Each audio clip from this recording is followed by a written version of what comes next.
జగన్మోహన్ రెడ్డి గారు నిన్న సత్యసాయి జిల్లాలో పర్యటనలో భాగంగా పోలీసు మీద చేసినటువంటి వ్యాఖ్యలు నిజంగా అత్యంత దారుణమైనటువంటివి.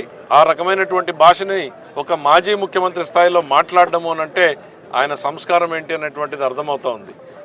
ప్రశాంతంగా ఉన్నటువంటి ఈ జిల్లాలో మళ్ళీ కులాల మధ్య, వర్గాల మధ్య, లేకపోతే ఫ్యాక్షన్ని చిచ్చు రేపే రకంగా ఇవాళ వైఎస్ఆర్సీపీ ప్రయత్నం చేస్తూ ఉందన్నటువంటి విషయాన్ని ప్రజలందరూ కూడా గుర్తుపెట్టుకోవాలి. అప్రమత్తంగా ఉండాల్సినటువంటి పరిస్థితులు ఉన్నాయి. ఒక గ్రామంలో జరిగినటువంటి సంఘటనని ఇదేదో రాష్ట్రంలో రెడ్ బుక్ రాజ్యాంగం అంటూ విస్తృతంగా ఒక అపోహలు, భయభ్రాంతుల్ని సృష్టించేటువంటి ప్రయత్నం చేయడం అనేటువంటిది బాధాకరం.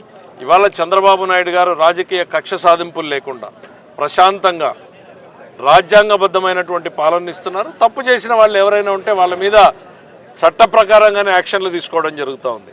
ఈరోజు ఎవరి మీదన్నా కేసులు పెడితే కేసులు విచారించి తప్ప కాదా అని చెప్పడానికి కోర్టులు ఉన్నాయి. తప్పు చేసిన వాళ్ళు జైలుకు పోతున్నారు, తప్పు చేయని వాళ్ళకి బెయిల్ వస్తున్నాయి. అంతేగాని ఇవాళ రాష్ట్రంలో ఎక్కడా కూడా పోలీసుల్ని స్వేచ్ఛాయుత వాతావరణంలో పనిచేసేటువంటి అవకాశం కల్పించినటువంటి ఏకైక ప్రభుత్వం చంద్రబాబు నాయుడు గారి ప్రభుత్వం. జగన్ గారి పర్యటనలు రాజకీయంగా తన అస్తిత్వాన్ని కాపాడుకోవడం కోసం కులాల మధ్య, ప్రాంతాల మధ్య, లేకపోతే ఫ్యాక్షన్ని రెచ్చగొట్టేటువంటి వ్యాఖ్యలు చేయడం అనేటువంటిది సరైనది కాదు. యాక్షన్లు తీసుకోవడం జరుగుతూ ఉంది. ఈరోజు ఎవరి మీదన్నా కేసులు పెడితే కేసులు విచారించి తప్ప కాదా అని చెప్పడానికి కోర్టులు ఉన్నాయి. తప్పు చేసిన వాళ్ళు జైలుకు పోతున్నారు, తప్పు చేయని వాళ్ళకి బెయిల్ వస్తున్నాయి. అంతేగాని ఇవాళ రాష్ట్రంలో ఎక్కడా కూడా పోలీసుల్ని స్వేచ్ఛాయుత వాతావరణంలో పనిచేసేటువంటి అవకాశం కల్పించినటువంటి ఏకైక ప్రభుత్వం చంద్రబాబు నాయుడు గారి ప్రభుత్వం.